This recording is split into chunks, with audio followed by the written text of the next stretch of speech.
Good evening and welcome to the Livingston County Board of Commissioners meeting. It's May 9th. It's 6 o'clock. I'm going to go ahead and call the meeting to order. We'll start off with a moment of silent reflection.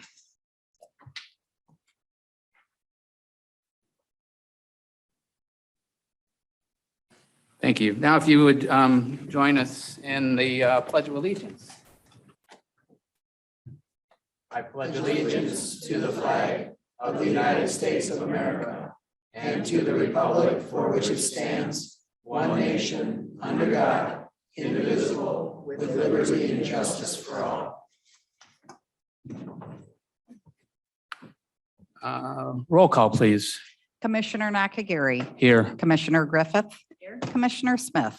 Here. Commissioner Reeder. Here. Commissioner Helserman.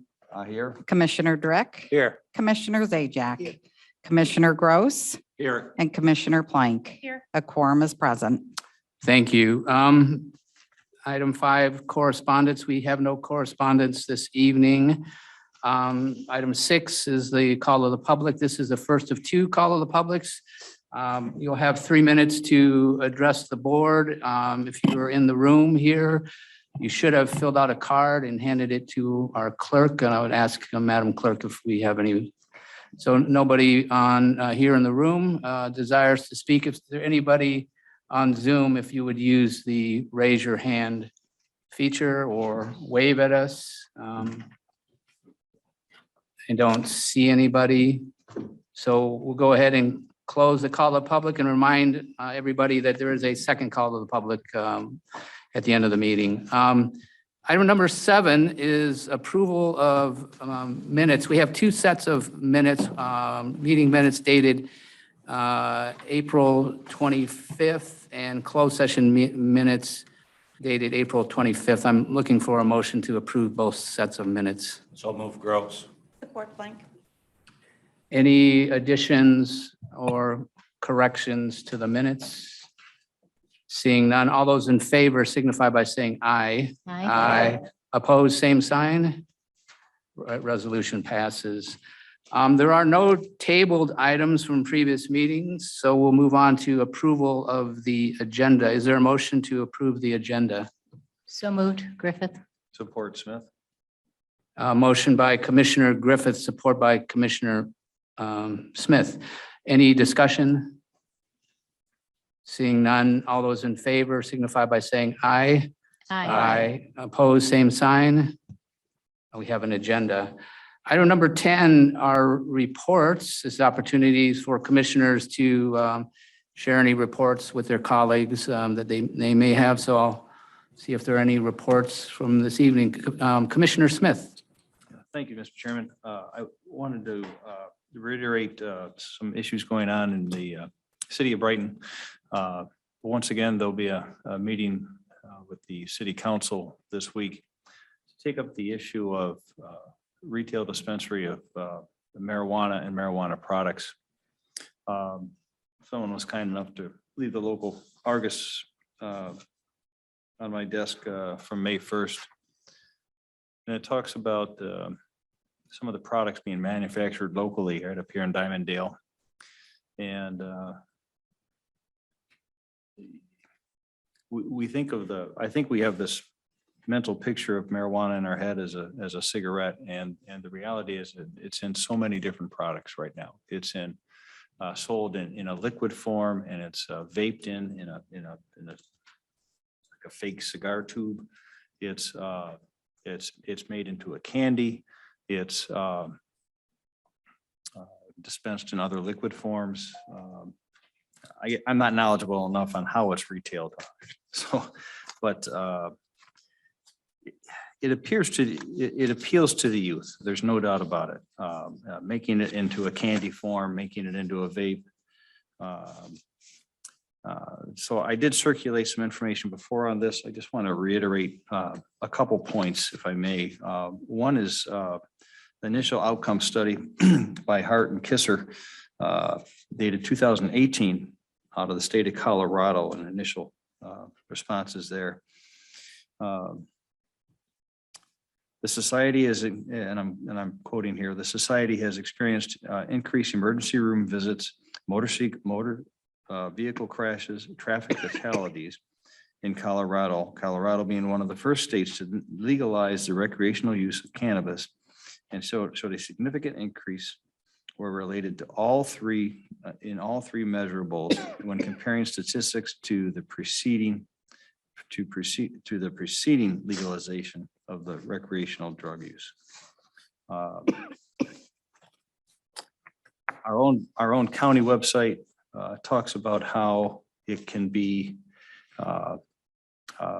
addictive. It talks about how one of the early side effects, doesn't have to be from prolonged use, is a state of lethargy, apathy, and short-term memory loss. And as hard as it is for me to recall things, I can't imagine having a more difficult time. So I urge you all to think long and hard about this issue, because it's not going to be an issue that just stays in Brighton. I think it's going to be something that is going to want to be pushed out to every potential town in the county. And I hope others feel as I do that we don't need it.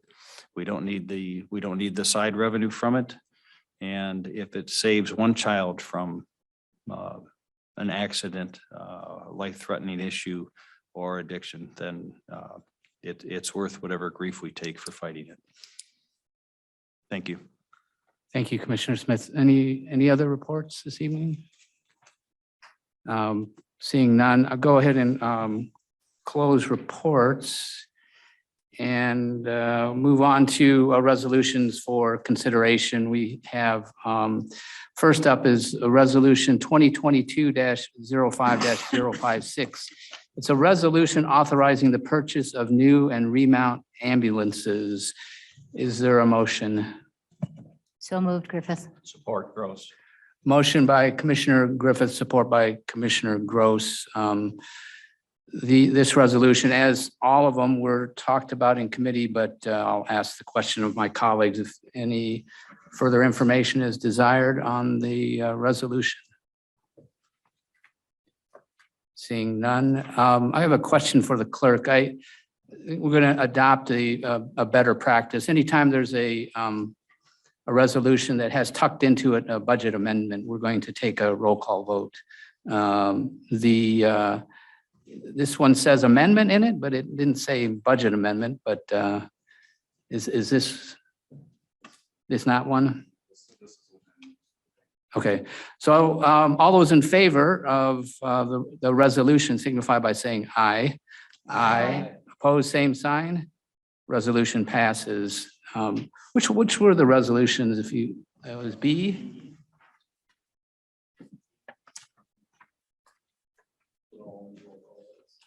Okay, all right, thank you.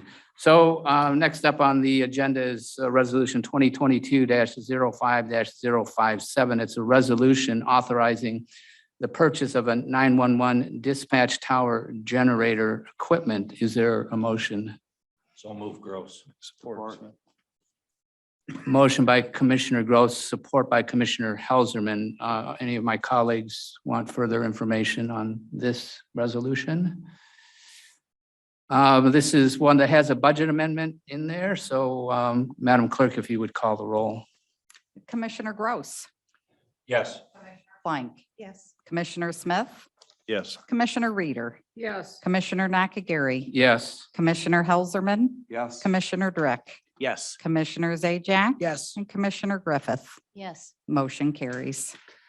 Next up, resolution 2022-05-058. It's a resolution authorizing Let's to apply for capital funding under the fiscal year 2022 section 5339B bus and bus facilities discretionary grant program. Is there a motion?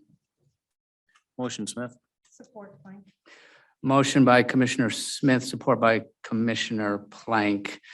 There any, this was discussed in committee. Are there any further questions or for that the commissioners have or comments? Commissioner Drick. Yes, thank you, Commissioner. The resolution appears to use as a supporting document the Livingston County Transit Master Plan of March 2009. And in my review of that document, some of the dollar figures appear to be a little different.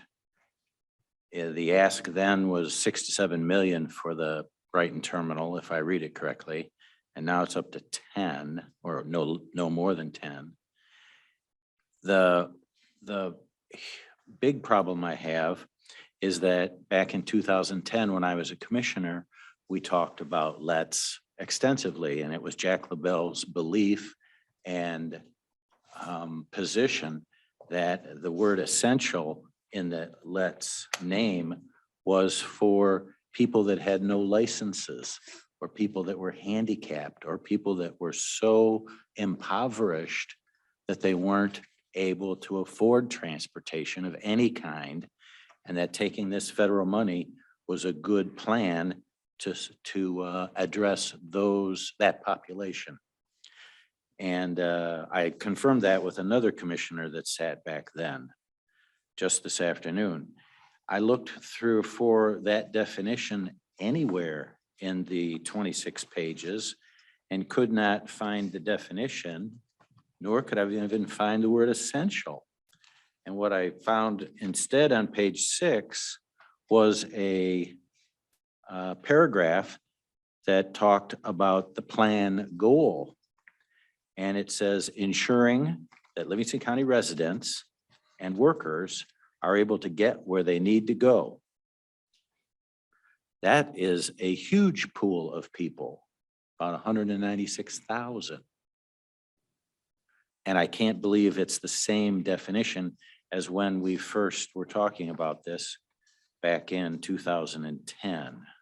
So I would posit that the people that made the plan might have gone off the rails a ton, as opposed to sticking to their lane and worrying about essential transportation and essential population of people that didn't have licenses or were so handicapped or mentally challenged that they just didn't have licenses at all and needed a different way to get around the county. I would think that a good plan now would be to tap the brakes and get back to a plan that is limited to those essential riders and that essential population. Thank you. Any other commissioners, with questions or comments? Commissioner Zajac. Thank you, Mr. Chair. I also noticed, obviously, that the resolution and the rationale was based on the older plan. I guess my question is, are we in a position where if we don't approve or authorize the application today, we'll miss the boat on application for this particular grant? That's correct, Commissioner. Okay. Yes. Would it be possible, because what we're authorizing, if we vote yes, is authority to do the application, but not necessarily approval. If we do authorize the application, would it be possible to take another look at the rationale? Because I tend to agree with Commissioner Drick in some respects in that, 2019 plan after COVID probably has some different issues that we need to address within the county. So my question is, would it be possible to look at the rationale in terms of perhaps what has changed in the 2019 plan so that we could have that data before we, if we are able to receive the grant, before we authorize acceptance of the grant? Yes, there's certainly time for data gathering. I believe the awards are usually announced within 6 months after the deadline, which is May 31st. So there's not time to do, to redo the entire study, but there's certainly time to answer any questions or dig a little deeper. And what I'm waiting for to answer some of these questions is the more detailed 2020 census data. So I guess the answer, Commissioner, is yes. Would it be okay if I kind of made a comment on Commissioner Drick's, if you're all set? Go ahead. Okay. At least my time is, it's okay. So, this It was 2019 was the year that the plan was completed. I totally understand and know where you're coming from. And again, I've probably said this 100 times that my first introduction to LETs was my two severely handicapped brothers-in-law. So that was what I knew LETs as since the early 2000s. I provided you with this handout is sort of my most basic justification for this facility, with the first page being, again, you probably, most of you've seen this before. I believe it accompanied the last two resolutions for grant funding. This is our current, or as of 2019, our service distribution. I can tell you that at least the last decade, probably going back further, our ridership composition, being the different demographic groups that make up our ridership, have been pretty static. They really haven't changed. They're roughly 50 to 55% people with disabilities, 10 to 15% senior citizens. That's been ticking up. And then the remaining 30% or so would be, we call them general public.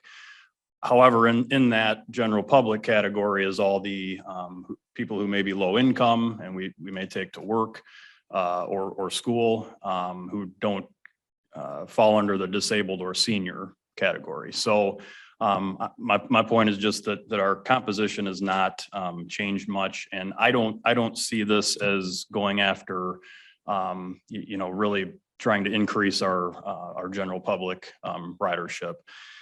I mean, it is, even if you push aside, there's lots of studies that are showing that young folks now don't want to drive. Also, that, transit brings economic development to areas that are served by it. So even leaving all that aside, my focus is on, again, serving our current constituency better. And if you go deeper into this packet, it's just a high level overview. The second page is the 2020 population census increase over the last 10 years. If you just kind of compare that to the first page, you'll see that the population's growing along that whole Grand River corridor. Certainly in the middle of the township, Howell Township and Osceola, which we can serve fine from our current location, but it's also growing considerably in the southeast corner. And that's the area that I'm trying to serve better with this facility. If you go to the third page, that's right out of the master plan. Again, these are fairly old figures. American Community Survey 2016. It shows the density of individuals age 65 and above. And again, there's a real heavy concentration in the southeast corner. So Genoa, Brighton Township, Hamburg, and Green Oak. Hamburg, we have an agreement with them to serve the senior center. So that's kind of evidenced by that. But just to show that it's really, I'm kind of focusing on that eastern half of the county and serving the people that do need it. Then the last page is the most recent SEMCOG population projection estimates I could find.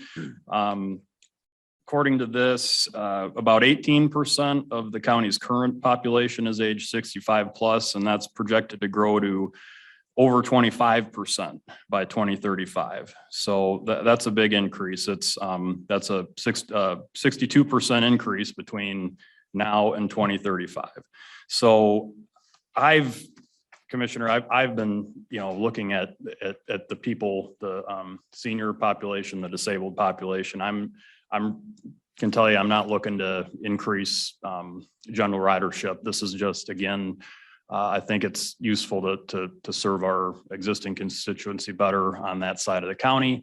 And it does. I readily tell you that there are other benefits that come along with it, such as connections and the ability to have Michigan Flyer in a permanent spot. So there are other benefits, but my main goal is just the population that you're talking about here. So thank you. That's that's all I have for now. Couple more questions if I may.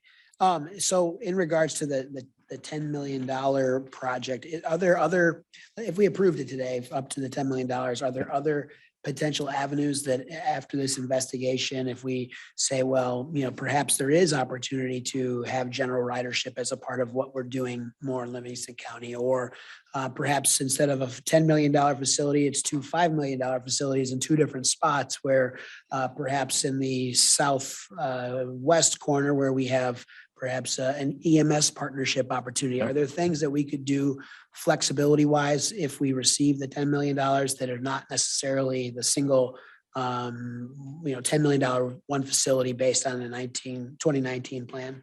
Yes, is the short answer. And that brings me actually back to Commissioner Drick's first point, the Here to serve, cost. Commissioner Drick. The cost is actually in the master plan. There were two separate facilities. I didn't attach that part of it here. I should have. There was a hub and then a satellite facility. And this proposal combines those two. So to get to this estimated cost of 10 million, we took the high end estimate of both of those facilities. So I am completely open to changing the nature of the facility. The reason we use that figure is just that with this kind of funding, once it's awarded, you can't go back and ask for more. You don't have to use it all, but it's just as a target based on the consultant's most conservative estimates on the price. So, but yes, and there's also the possibility if we find that if we don't grow again, if we don't add a single FTE or a single vehicle, and we have this other facility, if we don't need all of the current facility, we could, lease some of that space out too. Just a reminder that when that facility was built, EMS occupied half of it. So we've managed to fill it, but we're all, we have our entire fleet, our entire staff working out of that building. So yes, there's lots of possibilities of doing things like that. And I have one more question. In terms of, again, another usage of the monies, next month in FAM, we'll be talking about the Brighton Courthouse. Could this money be used for renovations of existing facilities instead of building from ground up to make a transportation location, perhaps then to move some of the money for a couple of satellites as opposed to one? And again, with this idea of cross usage between departments, again, with the idea of Southwest Livingston County in mind. Yep. Is that within the scope generally? I don't know the answer to that question. I think that once it's awarded, you'd have to request a scope change because that's definitely a difference in constructing a new facility and renovating an existing facility. So I don't know for sure. Usually with our grants, we are able to revise the scope of the line items. So I could find that out though. Okay. All right. Thank you, Mr. Chair. Thank you. Anybody else? I have Commissioner Smith, did you have? Commissioner Reader had her hand up as well. No? Sure, I'll go. I was just waving You glossed over very quickly something that's near and dear to my heart and it's been a subject of some emails lately, which is economic development. We are a rooftop community and we're all spread out, and the needs that you meet are spread out all over the county as well. Your concentration map, your dot map here tells a lot of story though, of how there's a huge usage rate along the river. So in your intention is if approved, you'd have a satellite in or near the city of Brighton? Yes, the proposal, the prior grant application, we actually used a actual parcel that the city has for sale that's within the city limits. I do want to mention that proximity to the freeway is going back to the courthouse idea that you mentioned. Proximity to either 96 or 23 is important for the connection reasons with Michigan Flyer. Yes, it would be within the city of Brighton was what we've been looking at. That was in the proposal. It's not, it doesn't have to be though. That parcel, there's actually quite a few parcels up by the cinema in Brighton. Back in that development by Chalice Road there. So that is where we're currently looking at. I think that would be a good location. But yeah. Can I shift gears to the south a second? How far does any Washtenaw transit come north? Washtenaw County coming into Livingston. Correct. With the exception of People's Express, which is a partner of ours, and they're technically based in Whitmore Lake, so they're in Washtenaw County, and they serve Livingston under our subrecipient agreement. Ann Arbor Transportation does not come to Livingston County at this time. The authority. Ann Arbor The People's Express, would that serve a bridge? Yes. Counties possibly? It could, and in fact, they have a commuter service between Fieldcrest, Park and Ride, and Ann Arbor. So that's one of the connections that would be served by this facility. In my mind, is People's Express. They serve the entirety of Washtenaw County and then the southeast corner of Livingston. Yeah, I would not underestimate the effect that improving our transportation might have on economic development, especially over the next 10 to 20 years in our county here. This is true infrastructure, and I would support your motion. Thank you. Commissioner Griffith. A couple of points I think Commissioner Smith has already spoke to, but I do remember that we did the collaborative opportunity with People's Express because we had traffic down that was not reaching. We could not take care of it efficiently and effectively down in the southern corner of Livingston County. And if I remember correctly, a lot of those were folks that needed dialysis. So that wasn't just those getting to work or essential, if you will. It was essential because they needed to get to dialysis and we didn't have enough time to get them there, wait all day and bring them back. So that People's Express agreement, I think, really alleviated a lot of need for our residents. Secondly, I think having a satellite office makes a lot of sense for efficiencies. I mean, that's why the ambulance has satellite offices too, to be strategically in places that we can service efficiently to our residents. I think this proposal is something that's needed. We've tried to look at transportation a lot of different ways in hopes that we could service our residents in many ways. I just used the Michigan Flyer a couple of weeks ago for the first time. It was great. And I wouldn't say the bus was full, but there was someone in every seat and it was, $22. You can't beat it. So I'm glad that the board has looked at different ways to service the different needs that our population has. But we see an aging population and those people, particularly in the Hamburg area, don't have transportation to get around. And when I was on the area agent, I know that they were looking for a bus themselves. So I think your organization does a great job trying to fill in these gaps. And I think this is an important, a very important resolution that we need to consider. Thank you. And I don't mean to gloss over economic development. That the conversation was focused on the essential needs.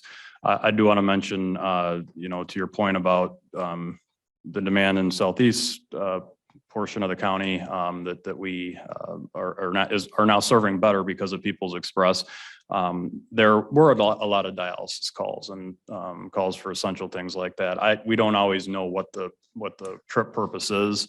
And so of course it's the board's prerogative what LETS is and who we focus on, but I can tell you from my point of view that the demand, the requests have increased from all groups, all demographic groups. So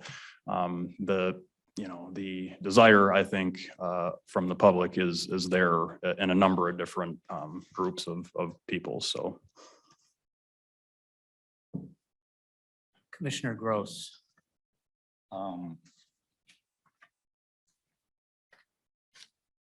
Director Kellogg, how long did it take to pull together, create the 2019 transit master plan?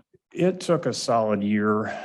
We did mostly because it was done in phases. There's a analysis of the existing conditions. All this demographic data was looked at. And then we had several, one of the things I'm proudest of is that we had several different types of public input sessions in person and town hall style meetings, and then online surveys. So it's, to answer your question, it took about a year.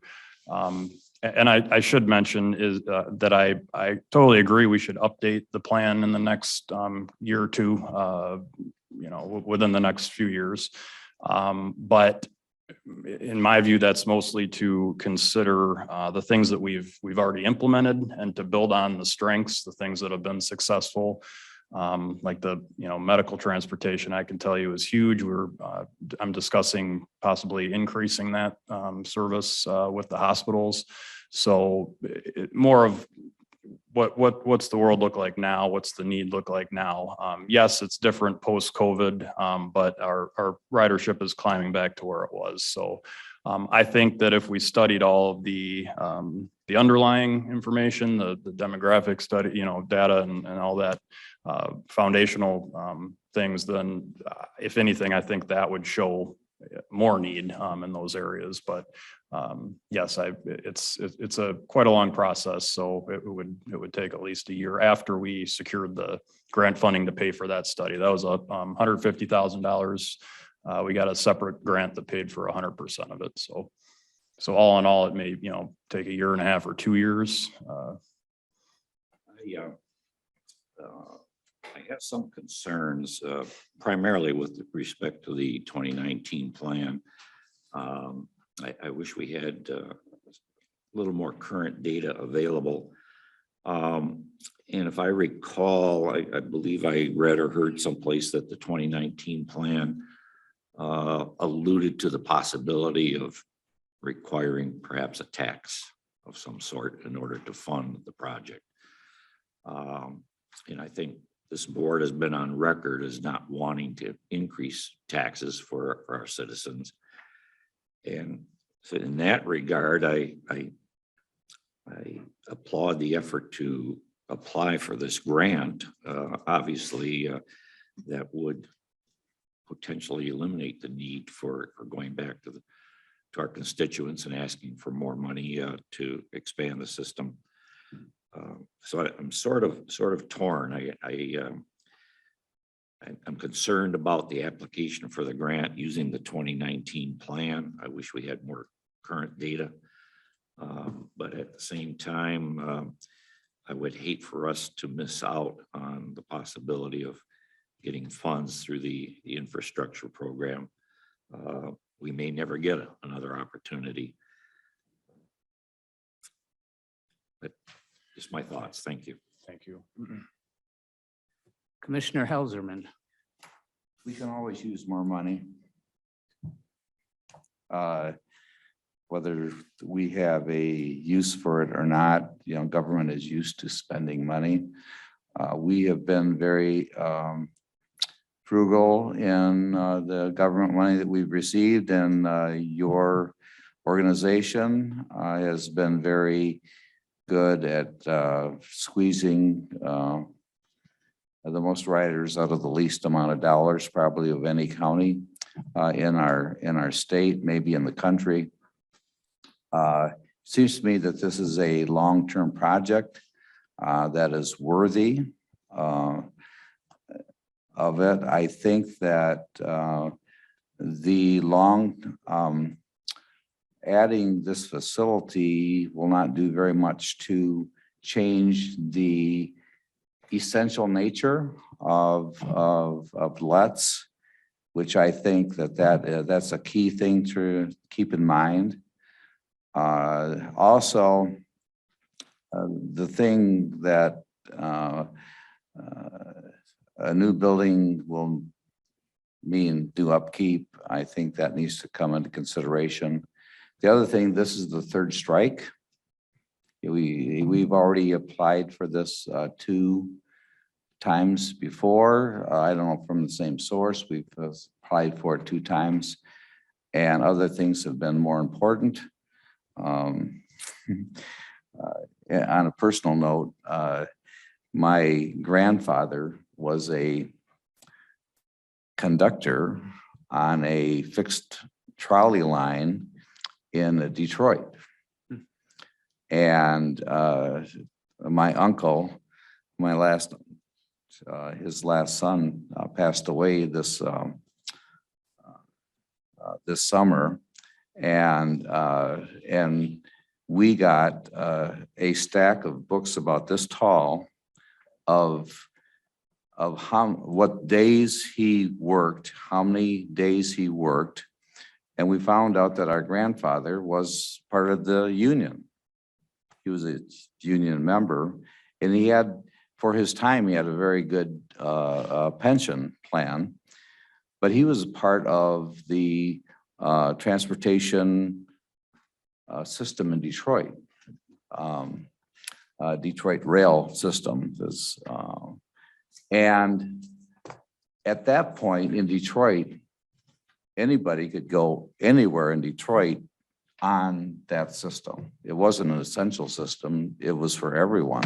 My grandfather didn't get a car until 1941, until his children were all graduated and through college and well into adulthood, because the system did it. But the system paid for itself.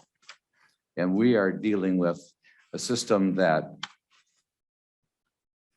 unless we have a really downturn in our economy, the system will never pay for itself, and none of us have that expectation for any bus system in the United States anywhere, but I think I favor this, and just because, and we understand that any money at this point coming from the government is inflationary. We have to understand that. But I think Livingston County and your department will spend it well. So I favor it. I don't know what the third strike is. Could I significant. speak to that a little bit? I failed to mention, I did follow up on the question I believe you, Commissioner Gross, asked about guidance from our last application, and some positive feedback. We did get a few critiques, very minor things, but I believe Nathan forwarded the quote from the emails that were among just as it is, if we resubmitted our 2021 application, we're among the most competitive projects for this current round of grants. So that was good news. There are just some minor, they had an issue with the language in the state match letter that I've already started discussing with, if we can improve that language with MDOT. So, but overall, it was either recommended or highly recommended in each category. So I think we do have a good chance of succeeding this time if we just make some minor changes. But I want to really emphasize the point you made, Commissioner, is this funding is here now for a short time. We may never see it again, this much at least. And the, my thought process is that we,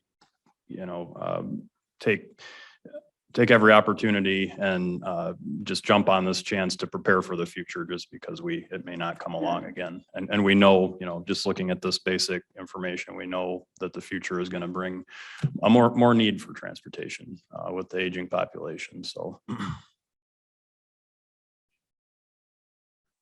Anybody that hasn't spoken, Commissioner Plank? So what you said early on, your introduction to LETS and what it meant to you, I think you said your brother-in-law's. Yep, yep, two brothers. Yep. I think that the transportation service is essential for people within our community. And there's been a lot of talk about people with physical challenges, dialysis, the older population.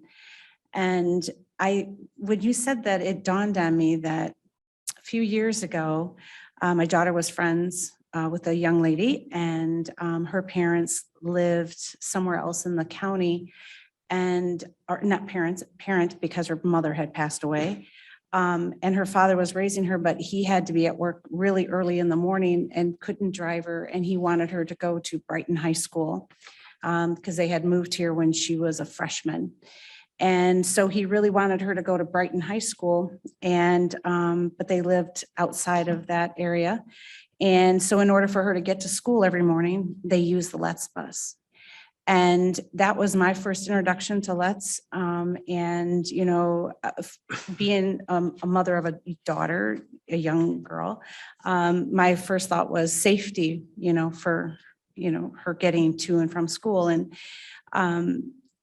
And he was talking about how safe it was, and it worked out very well for them. So I look at this as definitely essential for our elderly population, people who need the transportation, but also I think about that as well, that really worked out well for them.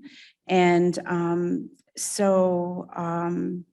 I too feel that the placement of that location is perfect, in that area to cover the services for our residents. And so for me, I'm also in favor of supporting this.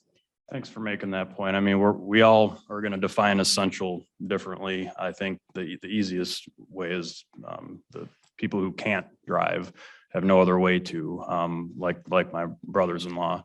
But one of the biggest growth areas we've seen in the last 5 or so years, this would fall into the general public category, is school transportation. So the schools of choice and the charter schools.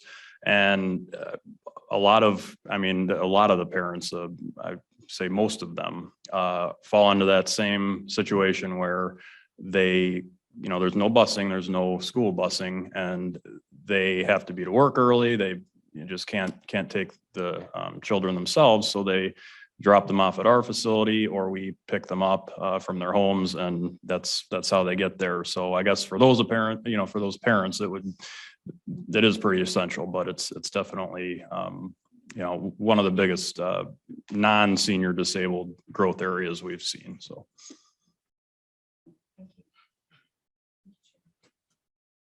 Commissioner Reader. Late to the table. Anyway, I have to bring in the court system as well, because we haven't mentioned that.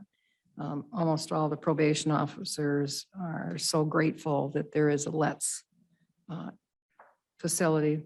There are many probationers that are not able to get to court. They've lost their licenses, all kinds of different reasons. I'm reminded that May is Mental Health Month, and those people can't get around without your assistance. And there are a lot of mentally ill people in this county. I'm reminded of it again because of Naomi Judd committing suicide. It can happen to anyone. And you have to be able to get to those facilities, whether it's mental health for your treatment or to court to answer to a probation officer or the judge or whoever. And without those facilities, it becomes next to impossible for those people to meet what they've been ordered to do. And it's a large population as well. So just wanted to add that extra layer. Thank you. Everybody except for one person's got to speak one time. So I've got a handful of questions. Is this section 5339 grant, is this an annual, does this come up annually? It has for the last couple of years. I don't know when it started. So we also have 5339A, which is our formula funds. We get apportioned I think it's been right around 150,000 a year in formula funding, and then the B is the discretionary. I want to say it was around 2018, 19 that this program started. So, you know, with the feds, they rename grants a lot. So in some form, it may have been called something else, but I think this one is fairly new. And I do believe it's now in that next 5-year authorization that was part of the infrastructure bill. So if I'm right about that, I think I am. It'll be around for at least the next 4 or 5 years. You had mentioned earlier that, in a question from a commissioner, that Ann Arbor bus system doesn't come into Livingston County. Is that statutory? They're prevented from, or do you know why that is? AAATA, which is the transit system there, Ann Arbor Area Transportation Authority, they have a service area that's city of Ann Arbor and then some of the townships in Washtenaw. So I think and they have a millage, a tax millage, and I believe their service area is consistent with the townships and then the city that opt into that millage. There's been discussion of a commuter route, but it never materialized. Again, People's Express has one, but AAATA does not themselves come into the county. Do our buses park at intersections, major traffic intersections, or, you know, parking lots close to them, you know, when they're not being used, or do they all go back to base?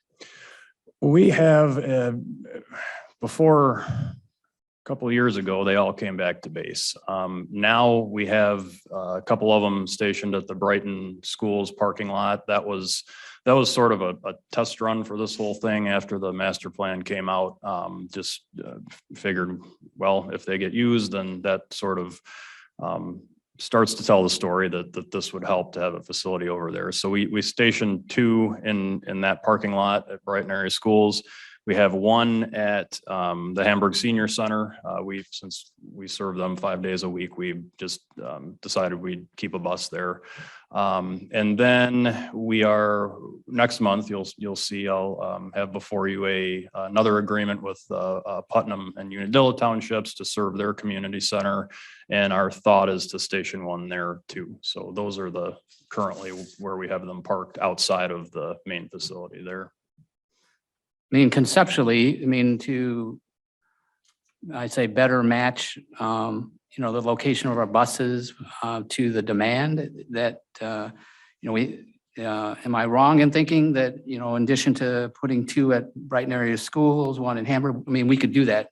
We could replicate that strategy other places, other locations in the county? We could, yes. It's preferable to have them garaged. You know, it's especially in the wintertime, having vehicles not start, having to scrape them. It's better to have them garage, and they're not at any of those locations. And there's also you know, being federally funded assets, we do have to sort of have a security plan to show that they're secure. And, you know, with Brighton, it's a secured gate. And the senior center, it's 1 vehicle, it's all township property. So if it's a government entity, I think, you know, that we could do that, to answer your question. Yes. Okay.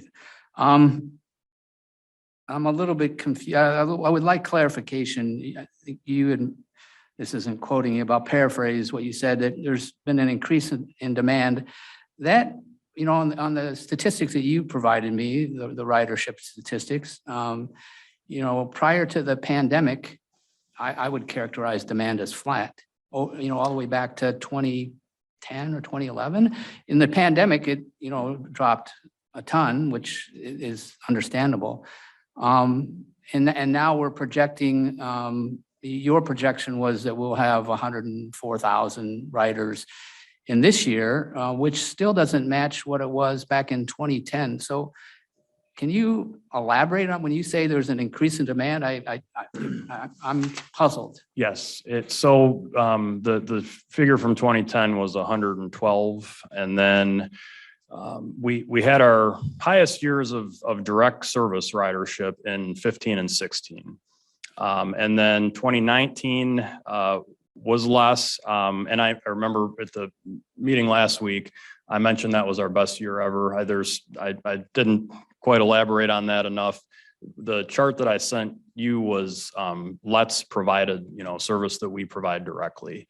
That did not include People's Express trips, which were on the order of 20,000, or Michigan Flyer, a couple thousand or a few thousand there. So there's also sort of an asterisk, I would say, next to the 2015 and 16 numbers, because we did a lot of events in those 2 years for some reason. One I remember in particular was the air show at the airport. It was a 1 year only thing, and I believe we did 2,000 trips in 1 day, just shuttling folks back and forth. We have had a decline in even, in 2019, our events, our shuttles. That's really where those, because each time one person goes from A to B, that has to be counted as a trip. That's just a standard definition. So I would say you're right. It's been flat, but we've been, for a lot of the 2010s, we've been constrained in the ability to meet demand. So we turned a lot of rides down. That's sort of where I gauge, the growth is that we were unable to meet the demand up through 2019. Of course, as you said, it did drop off a lot. But I believe my projection was 109 this year, which is up from 70 something thousand in 21. So that's a big increase year over year. And I'm just looking at the trend line as headed back to where it was. So, there's again, it depends on what you want Let's to be, but there's a lot of demand still that we, for groups that we have to turn down. So I'm looking at all these things, and together when I talk about demand, not just ridership that we serve. So In the 2019 master plan, they talked about, there was a section, and I didn't read the whole thing over the weekend. I skimmed through it. I saw there was a section that talked about, the number of rides denied. It was 500 to 700 out of 143,000. The percentage is that we successfully connected on 99.5%. So are we going to be 100% successful? I'm not sure. If we design a system to be 100%, you're going to be way over capacity for most of the time. But I'm not unsatisfied with 99.5%, of connecting, of it being able to accommodate requests, for on-demand service. yes, and up until last year when we launched the EcoLane platform, we had those are estimates. Frankly, we had no way to record. We didn't record every single time we denied a ride. Staff was instructed to, but at that time when the only way you could reach us before, last year was to call us. And they did 500 to 600 calls a day in our dispatch office, and they just did not record every single denial. I'm positive that's a big undercount. So we can now, we're able to record denials better now. So one of my biggest concerns, if not the biggest concern, is what do we do to cover operating costs in the future? I mean, if we take this supposedly, I guess you could say from the county, it's free money, but I'll address that in just a, but anyway, so the ongoing costs associated with this, how is that going to be funded? Because the master plan talked about the need for a greater local share, AKA raise taxes. Okay, I'll start with the last thing is, and I know I think Commissioner Gross mentioned the millage analysis. Again, that was just one thing that was studied, one way of funding the plan that was studied. My way of getting local match or pursuing more local match beyond the board's appropriation is partnerships. And I just mentioned a couple with the senior centers and the hospitals. I'd like to pursue more of those. So in terms of straight local match for operating dollars, I again consider that case closed on the millage. There are other ways to do that. As far as for the facility, all of our maintenance on buses and the facility is a capital expense. So it's 100% paid for, 80% federal, 20% state.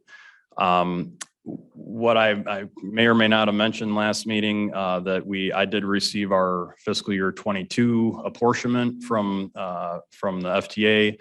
We get our numbers halfway through the year, very inconvenient for budgeting, but that's how it works after the Congress finalizes the appropriation. So the number went from our federal dollars, which can be used for operating, that's salaries, fuel, tires, that kind of thing. We could use it for operating at 50%, or we can use it at capital for capital at 80%. And the total apportionment after the infrastructure bill, we had 1.76 million in FY21, went up to 2.45 million. So we had almost a 40% increase from 21 to 22, which is I think $675,000 in federal, just the federal share, which I think with the 20% state match, that alone would be more than enough to cover the maintenance costs on the new facility. I can't do the math in my head, but it's 80%,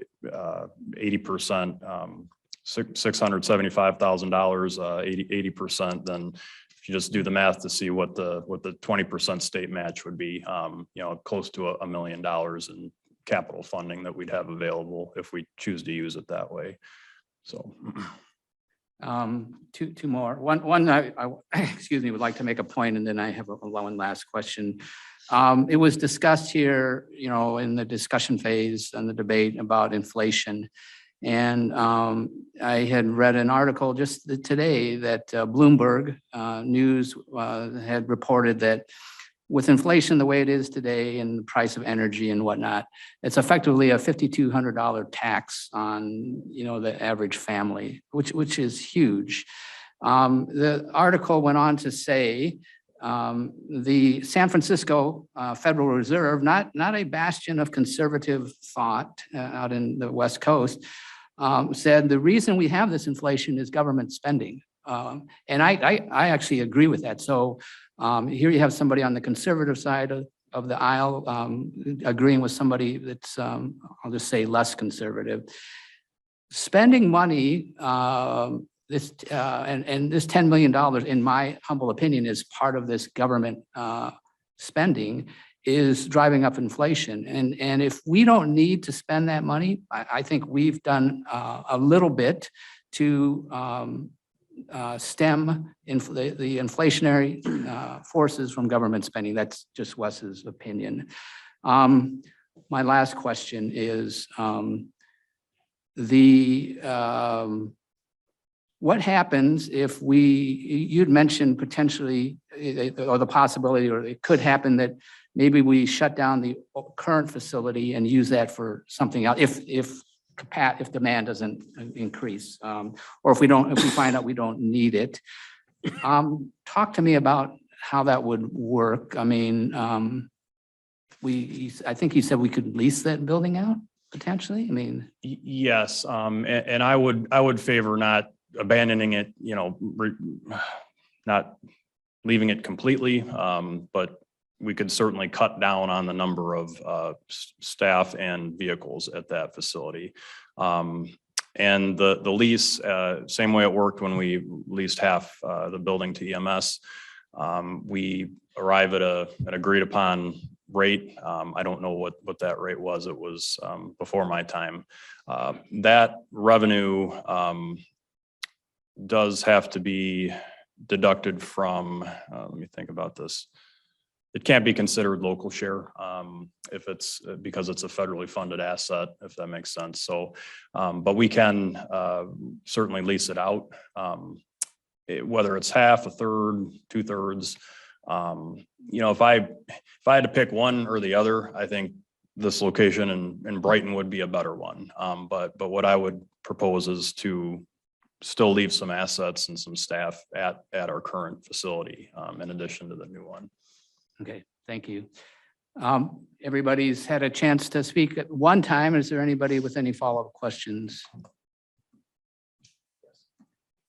Commissioner Drick. Thank you. I'm looking at the page 11, that talks about the new operations center in the 2009 plan. I've toured your facility, so I need an idea of whether this is going to be bigger or smaller. The proposal just says bus garage. I've been in your bus garage. Is this one in Brighton gonna be bigger or littler or the same? The garage, I would say smaller, no larger than the same size.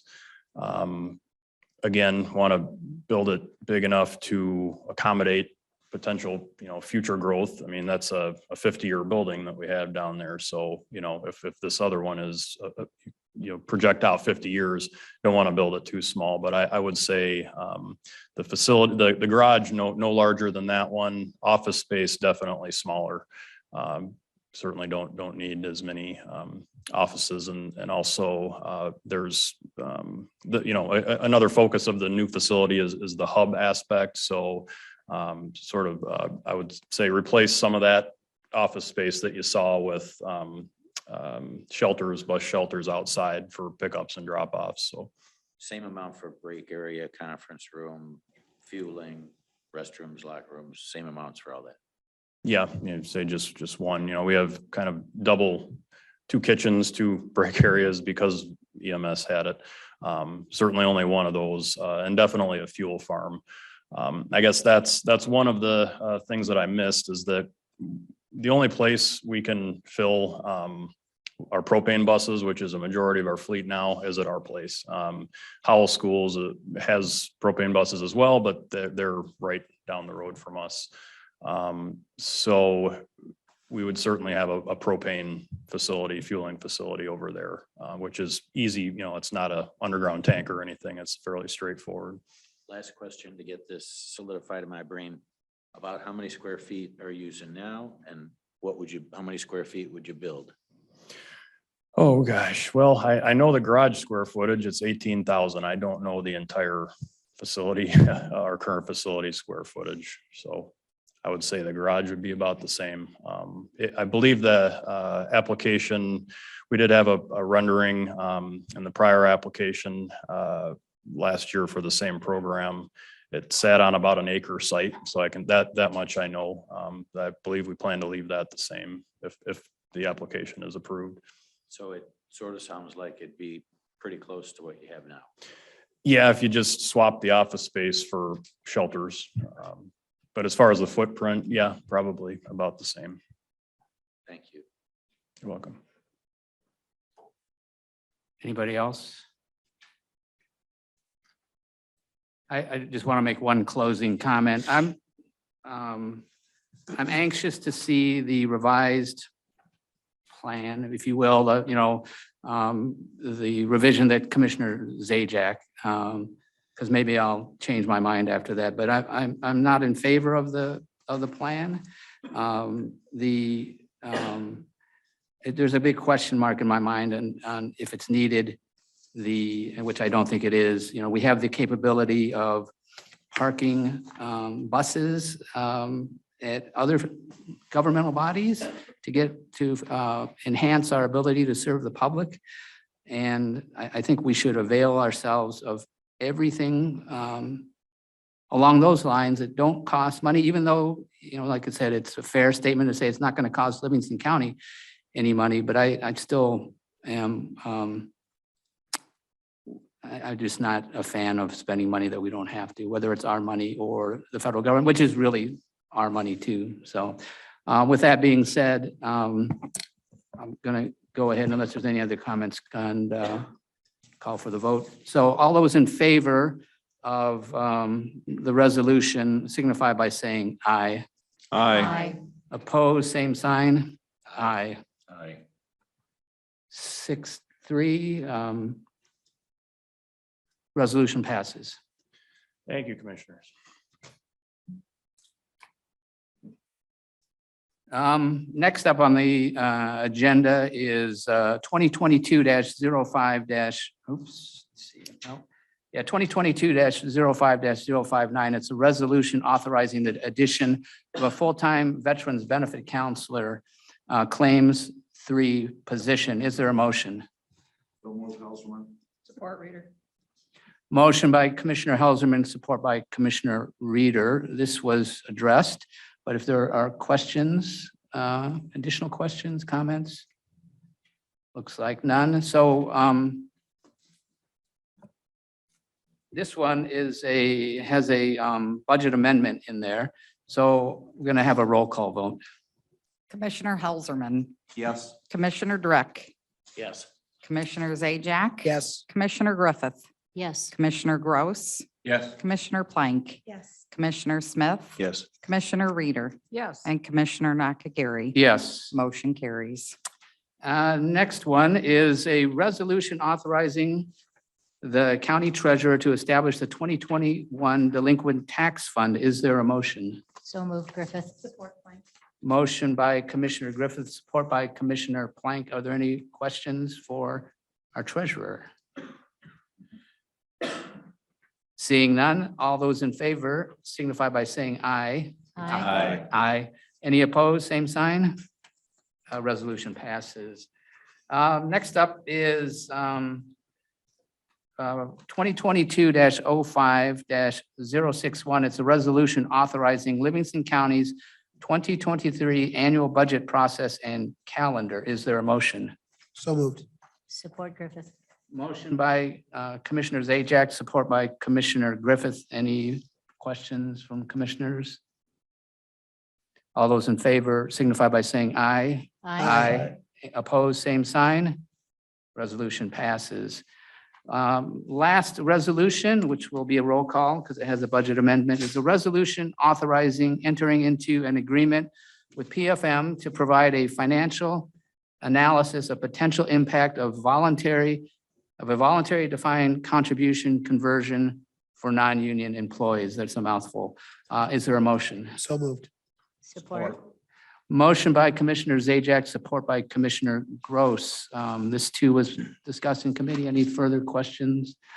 Commissioner Zajac. Thank you. It was discussed in committee, the good work that Ms. Arbanis did to help negotiate down the cap on this contract, and also the narrowing of the scope, but we did not make that amendment in the FAM committee meeting. So I would just propose an amendment, motion that amendment to change the maximum spending on this project from what it's currently listed at in the resolution, which is, I can find the exact number here, $40,000.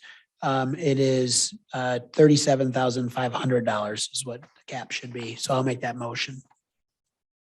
There's a motion to amend. Is there support? Support Plank. Any discussion on the amendment? So we'll take a vote on the amendment. All those in support of the amendment signify by saying aye. Aye. Opposed, same sign. The amendment passes. So now we have an amended resolution. Any further discussion, questions? All those in, oh, it's a roll call vote. Roll call. Commissioner Zajac. Yes.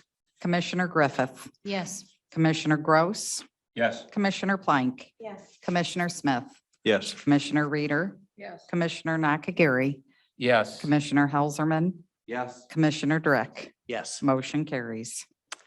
Thank you. We are on to our accounts payables reports. There are claims dated May 9th, 2022. Is there a motion to pay the claims? So move, Gross. Support Griffith.